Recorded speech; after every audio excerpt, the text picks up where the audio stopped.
नमस्ते साथीहरु, welcome to GK for आयोग। आज म यस भिडियोमा हजुरहरुलाई एनएमबी बैंक जुन नेपाल राष्ट्र बैंकबाट क वर्गको इजाजत प्राप्त राष्ट्रिय स्तरको चाहिँ बैंक हो, यसले खुलाएको भ्याकेन्सीको बारेमा जानकारी लिएर आएको छु साथीहरु। सो यसको बारेमा सम्पूर्ण जानकारी लिन चाहनुहुन्छ भने भिडियोलाई स्किप नगरिकन अन्त्यसम्म हेर्नु होला साथीहरु। अब ढिला नगरी जाम सिधै एनएमबी बैंकको जुन जबको लिंक छ त्यो लिंक तर्फ सिधै जाम साथीहरु। यसरी गुगलमा आउनु होला र गुगलमा आइसकेपछि यसरी जबको लिंक छ यहाँनिर। यो जबको लिंक म डिस्क्रिप्सन बक्समा राखिदिने छु, हजुरले त्यहाँबाट सजिलै प्राप्त गर्न सक्नुहुन्छ। यसमा यसरी सर्च गर्नु होला, हेर्न सक्नुहुन्छ म्यानेजर आईटी अपरेसन एएलएनएमएल इन्जिनियर साइबर सेक्युरिटी इन्जिनियर भनेको छ भ्याकेन्सी एनएमबी बैंक भनेर यसरी खुलाएको छ साथीहरु। जब अपर्च्युनिटी भनेको छ एनएमबी बैंक जुन bank of the year Asia 2021 रहेको छ। one of the leading commercial banks in the region managed by highly professional team with years of banking experience भनेको छ। यसले चाहिँ विभिन्न पद, एउटा म्यानेजर आईटी अपरेसन भन्ने पर्छ, अर्को चाहिँ हाम्रो एआई इन्जिनियर भन्ने पद रहेको छ। दुईटा पदको लागि चाहिँ भ्याकेन्सी खुलाएको छ। Manager IT operation deputy manager लेभलको रहेको छ। यसको चाहिँ मार्क संख्या 1 जना मात्रै रहेको छ, हेर्न सक्नुहुन्छ। र यहाँ की रेस्पोन्सिबिलिटिज भनेर दिएको छ।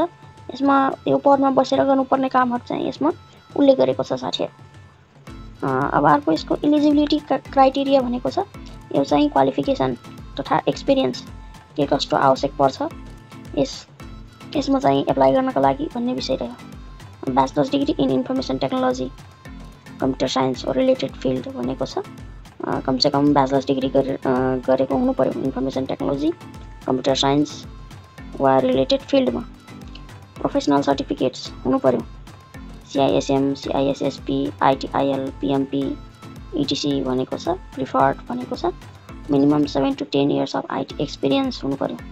अनि strong knowledge of core banking system, payment gateways and cyber security frameworks भनेको छ। र एज क्राइटेरियाको कुरा गर्दा 25 to 50 इयर्स हुनु पर्यो र 50 इयर्स चाहिँ ननागेको हुनु पर्यो। 25 देखि 50 वर्ष भित्रको चाहिँ हुनु पर्यो। 25 वर्ष पुरा भएको र 50 वर्ष ननागेको हुनु पर्यो। अर्को पद रहेको छ AINEML इन्जिनियर। यो चाहिँ जुनियर अफिसर सिनियर अफिसर लेभलको र यसको पनि मार्क संख्या 1 जना मात्रै रहेको छ साथीहरु। यसमा की रेस्पोन्सिबिलिटिज दिएको छ, त्यो पदमा बसेर गर्नुपर्ने कामहरु यो हेर्न सक्नुहुन्छ। अर्को एलिजिबिलिटी क्राइटेरिया के कस्तो क्वालिफिकेसन चाहिन्छ, के कस्तो एक्सपिरियन्स चाहिन्छ भन्ने कुरा रह्यो यसमा। Bachelors degree in information technology computer science और related field, strong proficiency in Python, R, SQL and similar technologies भनेको छ। यो पनि हेर्न सक्नुहुन्छ हजुरहरुले। एज क्राइटेरियाको कुरा गर्दा 21 वर्ष पुरा भई 40 वर्ष ननागेको भनेको छ। Not exceeding 40 years age on last day of application deadline. अर्को पद रहेको छ साइबर सेक्युरिटी इन्जिनियर। अर्को पद पनि दिएको रहेछ साथीहरु। जुनियर अफिसर सिनियर अफिसर लेभलको। यसको पनि मार्क संख्या 1 जना हेर्न सक्नुहुन्छ। की रेस्पोन्सिबिलिटिजहरु पनि दिएको छ। एलिजिबिलिटी क्राइटेरियाको कुरा गर्दा bachelors degree in IT computer science और रिलेटेड फिल्ड भनेको छ। यो हेर्न सक्नुहुन्छ। अब एज क्राइटेरियाको कुरा गर्दा चाहिँ 21 वर्ष पुरा भई 40 वर्ष ननागेको भन्ने कुरा रह्यो।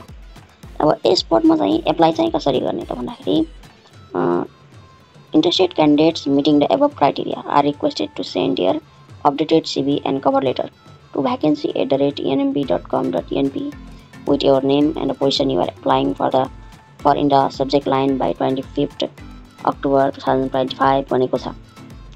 आफ्नो चाहिँ अपडेटेड जुन लेटेस्ट CV छ र कभर लेटर vacancy@nmb.com.np मा चाहिँ आफ्नो नाम र कुन पदको लागि एप्लाई गर्न लाग्नु भएको छ त्यो चाहिँ सब्जेक्टमा उल्लेख गरेर हजुरले यसमा यो vacancy@nmb.com.np भन्ने मेल एड्रेस जुन छ यसमा चाहिँ हजुरले मेल सेन्ड गरेर यसमा सजिलै एप्लाई गर्न सक्नुहुन्छ।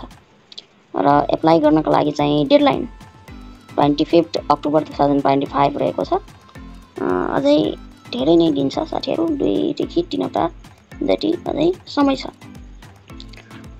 हेर्न सक्नुहुन्छ only shortlisted candidates will be notified for interview process भनेको छ। इन्टरभ्यूको लागि चाहिँ सर्टलिस्ट निकाल्नेछ बैंकले र त्यसपछि आगामी चरणमा भाग लिन हजुरले सक्नुहुन्छ। ओके साथीहरू, आजको यो इन्फर्मेसन यति नै। हजुरलाई यो भिडियो कस्तो लाग्यो, इन्फर्मेटिभ लागेको छ भने भिडियोलाई लाइक गर्नुहोस्, सेयर गर्नुहोस्। यस्तै प्रकारका नयाँ भ्याकेन्सी सम्बन्धी जानकारीमूलक भिडियोहरू सबैभन्दा पहिले हेर्न चाहनुहुन्छ भने च्यानललाई सब्स्क्राइब गरी बेल आइकनलाई क्लिक गर्नुहोला। हस्, थ्याङ्क यू फर वाचिङ।